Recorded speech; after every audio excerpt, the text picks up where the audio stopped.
ओम तव कथामृतम तप्त जीवनम कविभिरीडितं कल्मषापहं श्रवणमंगलं श्रीमदाततं भुवि गृह्णन्ति भूरिदा जनाः।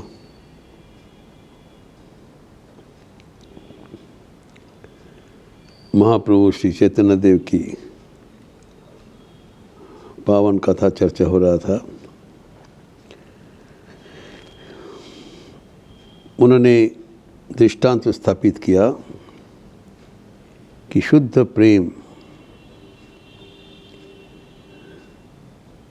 वर्ग एवं जाति भेद की विभिन्नता के परे है एवं अपने जीवन में जीवन भक्तों के बीच यह रीति प्रवर्तित करते हुए चैतन्य देव जाति प्रथा को लोप करवा दिया भगवत प्रेम के माध्यम से।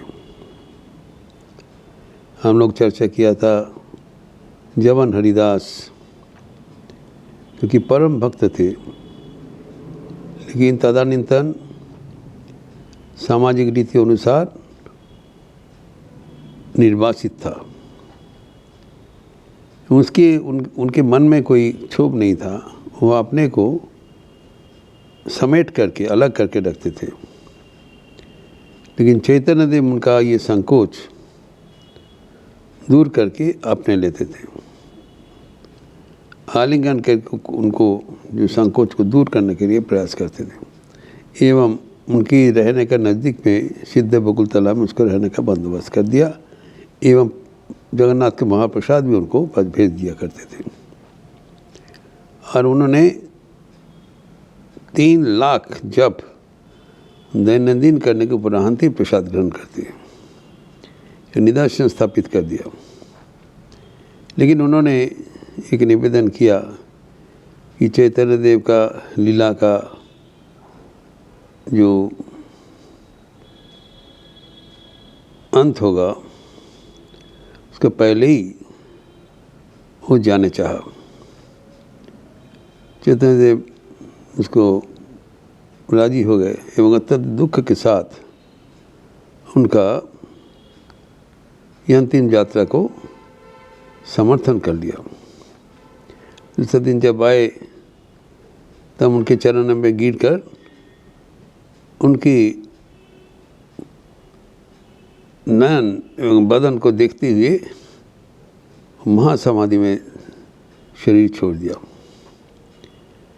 एवं उनके जो मृत शरीर को चैतन्य देव स्वयं अपने कंधे में उठाकर एक दिव्य नृत्य लीला किया। सब भक्तगण अप्लुत हो गए भक्त भगवान का ये अद्भुत संपर्क देखते हुए। उसके बाद दिव्य मलाएँ पुष्पराजी फिर जो महाप्रसाद एवं उनके जो शरीर के अवशेष लेकर समुद्र का किनारे में दफनाने का बंदोबस्त किया एवं सब भक्त मिलकर उसमें रेत देकर वो उसका दफन क्रिया समापन किया। उन्होंने कहा जो ये सत्कार में अपना हाथ से रेत डालेंगे उसका मुक्ति हो जाएगा, कारण ये परम वैष्णव भक्त है। उसके उपरांत जो जैसे कि महान वैष्णव का जो रीति है सबको नाम आमंत्रण करते हुए परितोष कर सबको भोजन करने का बंदोबस्त किया। और वो कैसे जितने भी दुकानदार था सबको पास जाके अपने हाथों से उनका लिए जो प्रसाद मांगा। उन्हें कहा दिया था जो वो हरिदास को कि तुम खाली नाम जप करते रहो। उनका सत्कार का बंदोबस्त स्वयं चैतन्य देव किया एवं सब दुकानदार के जब उन्होंने स्वयं भिक्षा मांगा तब टोकरी भर भर के महाप्रसाद प्रदान किया एवं विराट एक भंडारा का बंदोबस्त करते हुए समुद्र के किनारे में उनकी समाधि प्रदक्षिण करके समुद्र में स्नान करके सब बैठ गए। चैतन्य सबको परितोष कर खिलाया, ये दिखाते हुए कि भक्त अमर है, भक्त सबके परे हैं, शुद्ध भक्ति ही हमारे परम आदरणीय है। इसके आगे हम देखते हैं चैतन्य देव का प्रमुख शिक्षाएं। पुरी में सनातन गोस्वामी को समझाते हुए चैतन्य देव जो अपना जो मतवाद बहुत सहज एवं संक्षिप्त रूप से बताया। जो चैतन्य देव हम जानते हैं महापंडित थे, लेकिन भक्ति का शिरोमणि, अद्भुत उनका जो व्याख्यान है, सरल एवं गंभीर।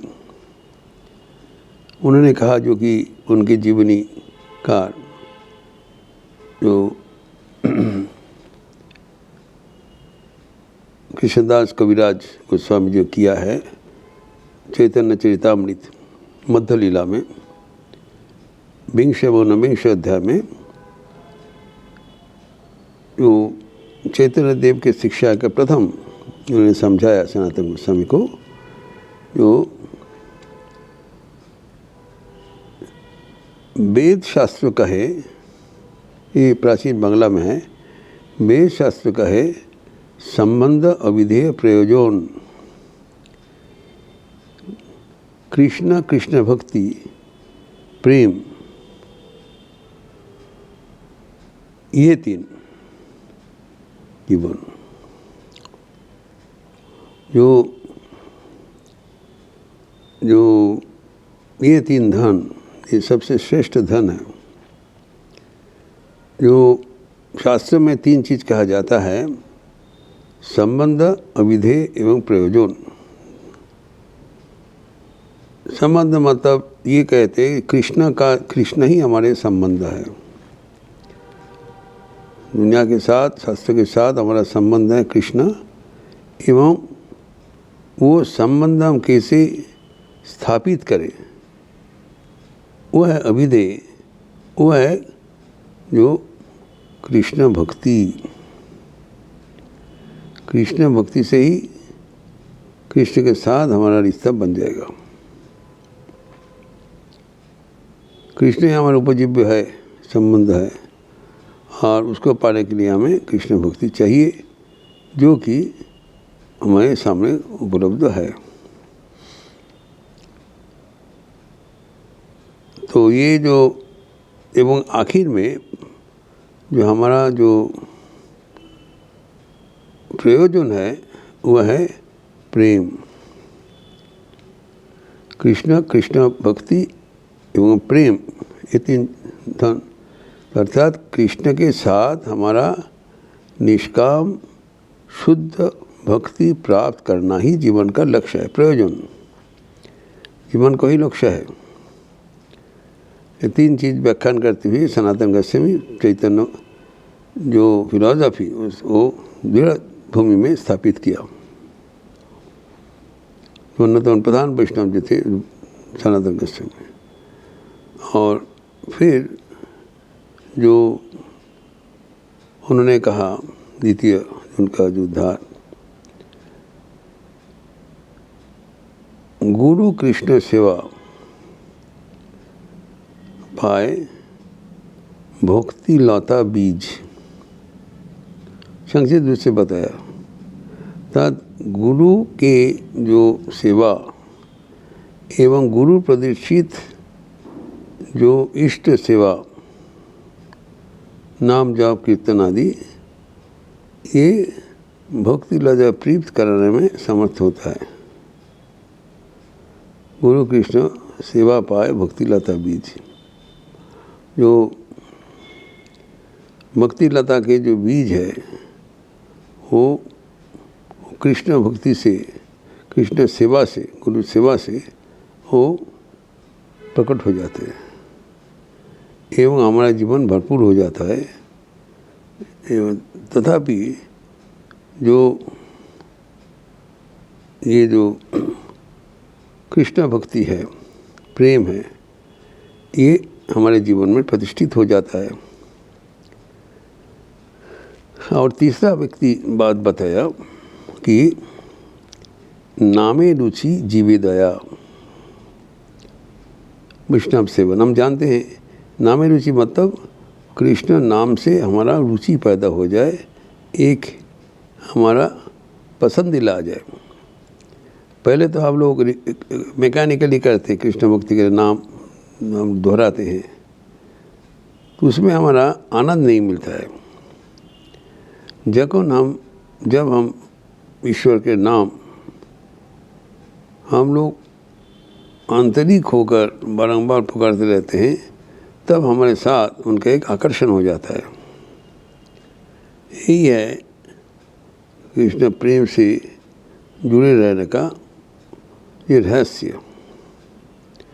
नामे रुचि, अगर हमारे रुचि पैदा हो जाए एवं उसके साथ साथ सभी को कृष्ण का भक्त समझकर उनको सेवा कर दिया जाए, तब हमारा जीवन ईश्वर केंद्रित रहेगा। जो वैष्णव धर्म का जो 3 है, नामे रुचि जीवे दया ईश्वर सेवन, तो जीवे दया अगर हो जाए तो हमारा और दूसरा किसी जगह में मतलब नहीं रहेगा और नाम में रुचि पैदा हो जाए।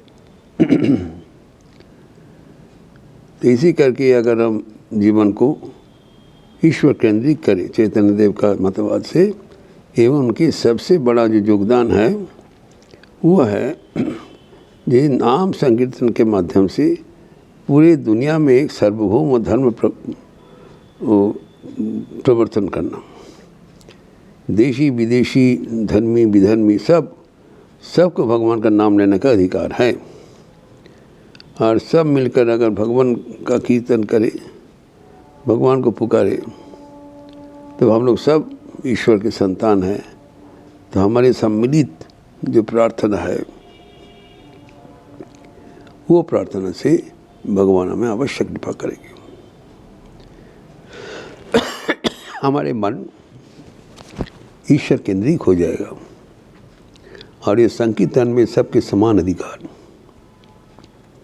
चैतन्य देव में जो प्रधान योगदान है, कंट्रीब्यूशन, इस नाम संकीर्तन का प्रचार, भगवान का नाम प्रचार, वो उसके लिए कोई बाधा विभिन्नता का प्रयोजन नहीं है। भगवान का नाम सबको समान तरल कर देते, सबको समान बना देते। हम लोग सब एक ही भगवान में आश्रित है। जो जहाँ पर है, उच्च नीच धनी दरिद्र, सबको भगवान का नाम लेने का अधिकार है।